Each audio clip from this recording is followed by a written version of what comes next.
Le succès n'est pas dû au hasard par Dr. Miles Monroe. Abonnez-vous, partagez cette vidéo. La raison pour laquelle vous échouez, c'est parce que nous pensons que le succès est une question de chance. La chance n'est pas prévisible.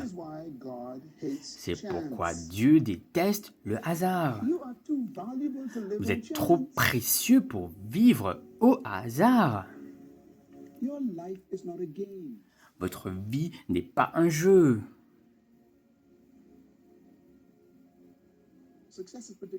Le succès est prévisible. Mais voici le mystère. L'échec également est prévisible. Je veux que vous y réfléchissiez pour une minute. Si je prends une plante et que je la déracine et que je la laisse au sol, puis-je prédire ce qui va se passer? Oui. Vous pouvez prédire l'échec. Si je prenais une plante et que je la replantais dans la terre, puis-je prédire ce qui allait se passer? Oui, on peut prédire le succès. Et votre vie est aussi simple qu'une plante. Mais elle est aussi compliquée qu'un plan. Pourquoi est-ce que le succès est prévisible? Et pourquoi l'échec l'est également? La réponse est que tout dans la vie a été conçu pour fonctionner selon des lois. Et c'est là le secret de la réussite. Souvenez-vous, nous allons maintenant apprendre les 10 lois du succès. Chaque année, des gens dépensent des millions de dollars pour assister à toutes sortes de séminaires, lire toutes sortes de livres sur la pensée positive et la réussite. Et pourtant, ils sont toujours fauchés parce qu'ils ne comprennent pas. On ne peut pas réussir en utilisant les idées d'un autre. Vous avez besoin de votre propre révélation de ces idées. Elles doivent devenir vôtres. Rien ne vous appartient tant que vous ne les croyez pas. Je n'arrive pas à croire pour vous.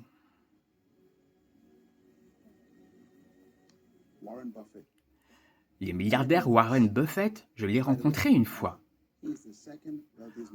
Au fait, c'est le deuxième homme le plus riche au monde. 46 milliards de dollars.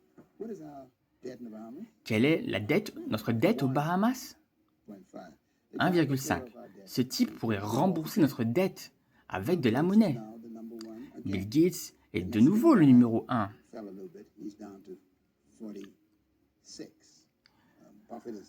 Warren Buffett a 47 milliards, Bill Gates a 48 milliards et un Mexicain, je crois, a 47 milliards. Il n'arrive même pas à imaginer comment il va dépenser tout cela.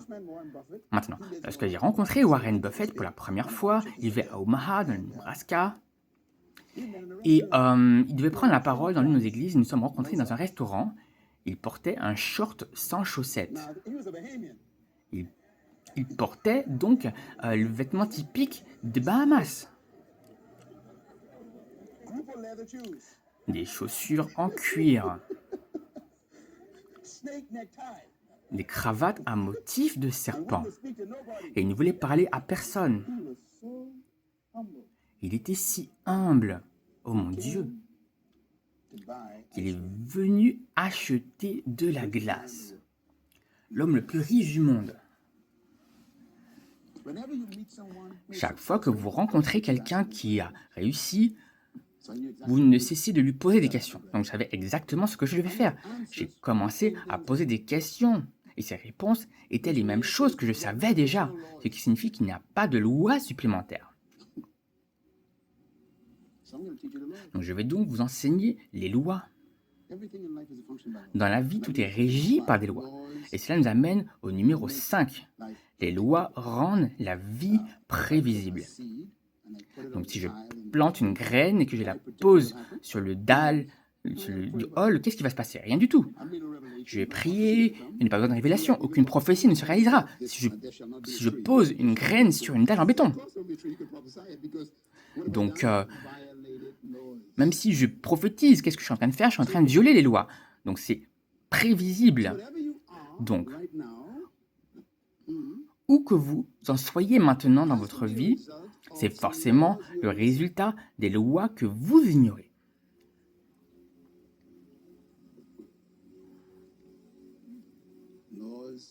Les lois rendent la vie prévisible. Et numéro 7, votre succès. Numéro 6, vous avez été conçu par Dieu. Et il y a une raison à cela. Tout ce que Dieu a créé était conçu pour réussir. C'est pourquoi nous devons d'abord étudier la réussite. Lorsque l'on réussit, on devient influent. Et lorsque vous réussissez, vous vous libérez de ce que vous devez contester. C'est vraiment très important. Vous savez, si vous me devez de l'argent et que vous m'attaquiez, vous êtes dans le pétrin. Oui, il faut donc réussir.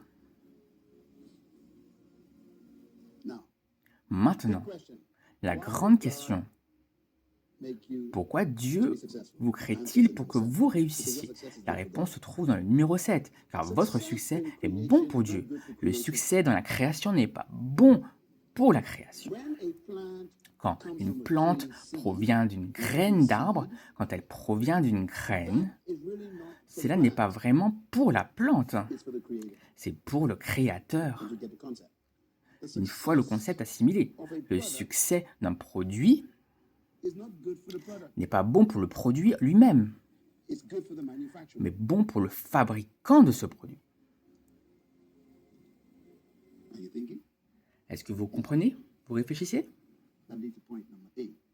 Cela me mène au point numéro 8. Le succès de votre produit protège la réputation du fabricant. Un fabricant a donc besoin que son produit soit un succès pour son propre bien.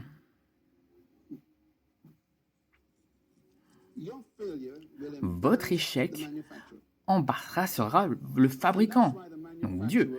C'est pourquoi le fabricant ne laisse pas votre succès au hasard, aux conjectures, à l'expérimentation ou au jeu de hasard.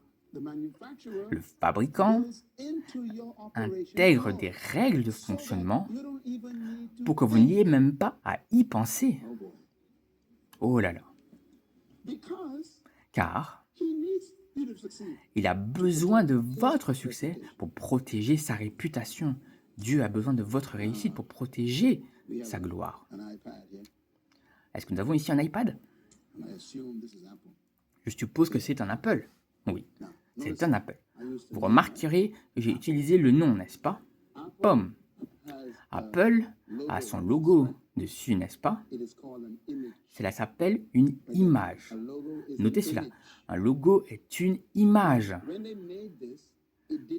Quand ils ont fabriqué, il n'y avait pas de logo dessus. En usine, il n'y avait pas de logo dessus. Et donc, toutes ces pièces d'usine qui sont assemblées et ensuite arrivées au montage. Et donc, il y avait cette machine et ils ont demandé à quelqu'un de l'allumer et ils ont testé chaque fonction sans l'image du logo dessus. C'est très important. Il y a donc des gens dans les usines Microsoft et Apple dont leur travail consiste toute la journée à allumer l'ordinateur et à vérifier chaque fonction. Ils sont payés pour ça, vous voyez, ils sont environ 1500 personnes qui le fabriquent. Mais quand ça leur arrive, tout ce qu'ils font, c'est qu'ils l'allument, ils vérifient que toutes les fonctions fonctionnent correctement. Et lorsqu'ils sont satisfaits du bon fonctionnement de toutes les fonctions, ils le transmettent à une autre personne qui l'insère dans une machine et l'image Apple, le logo, apparaît dessus. Puis l'appareil est placé dans un sac en plastique, puis dans une boîte, puis scellé avec du polystyrène. Et un livre est passé dessus et tout est verrouillé et envoyé au grossiste, puis au détaillant. Puis vous attendez de le voir dans un rayon, mais il est déjà utilisé. C'est très important. Un fabricant ne laisse sortir de son usine aucun produit défectueux qui n'ait pas été préalablement testé, car le succès est plus important pour lui que pour vous. En fait, il est tellement sûr du bon fonctionnement des fonctions qu'il pose un sceau dessus, ou même un livre dessus, afin qu'on ne puisse pas le voir. On appelle cela la garantie. Et puis, il écrit dessus, si ce produit ne fonctionne pas comme promis, renvoyez-le nous. à nos frais. N'essayez pas de le réparer vous-même. Nous prendrons en charge les frais de port et nous vous enverrons un produit neuf. Nous le réparerons nous-mêmes, nous vous le renverrons. Bref, nous prenons tout en charge. Juste renvoyez-le nous. Ils ne vous connaissent même pas. Cela prouve que ce n'est pas à propos de vous. Vous voyez, vous ratez quelque chose. Ce n'est pas à propos de vous. Ils vont payer tout cet argent pour vous envoyer un nouveau à leurs frais. Et ils ne vous connaissent pas. Autrement dit, ils ne font pas cela parce qu'ils vous aiment. Je vais aborder un sujet profond avant de partir. Voyez-vous, certains d'entre vous pensent que Dieu vous aime. Non. Oui, laissez-moi rire un petit peu de ce que Dieu aime vraiment. Notez-le. Dieu aime sa propre réputation, c'est vrai. Puis-je vous le prouver? Quand vous lisez la Bible, toute la Bible, il y a une phrase dedans, une phrase toute faite, ça veut dire, elle est dit, tout ce que je fais, dit-il, c'est pour la gloire de mon nom. Ce n'est pas pour vous. C'est vrai, la gloire de mon nom, c'est-à-dire ma réputation, dit le Seigneur. Pourquoi croyez-vous que Dieu, même si vous êtes un désastre, continuera de vous pardonner? Vous savez pourquoi? Parce que lorsqu'il vous a mis à l'épreuve avant que vous n'entriez sur terre, vous fonctionniez parfaitement bien. Et quand vous avez atterri dans ce corps, boum, Dieu s'est dit, oh là là, ma mère m'a conçu dans le péché. Alors j'ai un esprit parfait dans un corps imparfait et je prie pour qu'il se connecte à moi. Et donc Dieu envoie avec vous Emmanuel. Et il dit, vous n'avez même pas besoin de prier.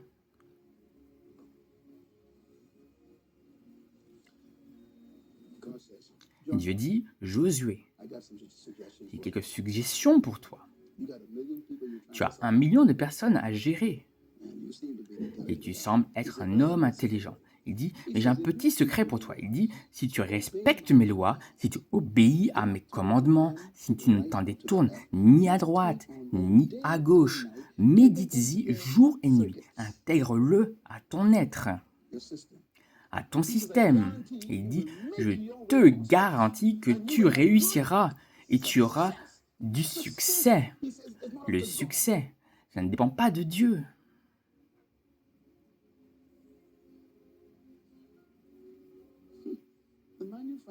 Le fabricant, lorsque vous avez acheté cette tablette et vous l'utilisez, quand vous avez acheté cette tablette et que vous avez acheté cette tablette, Apple n'est pas entré à la maison avec vous. Personne ne vous a suivi jusqu'à chez vous. Vous assurez que tout fonctionne. Les fabricants ne rentrent pas chez vous avec vous. Ils vous envoient leur esprit. Ça s'appelle un manuel. Ils vous envoient les lois avec vous. Et ils disent, respectez les lois de ce manuel. Et ils vous garantissent que cela fonctionnera. Et si ça ne fonctionne pas, vous le renvoyez et nous vous envoyons un nouveau tout neuf. Ça ne vous concerne pas. Donc ce cours a pour but de vous faire pression sur Dieu, pour faire en sorte qu'il fasse que cette année soit votre année de succès. À vous de faire pression sur Dieu. Et ce succès ne soit pas uniquement pour votre propre bien. Si vous avez un mot de remerciement, n'hésitez pas. Allez, remerciez le Seigneur pour cette belle année. Vous devez réussir. Allez, vous allez réussir. Vous allez réussir.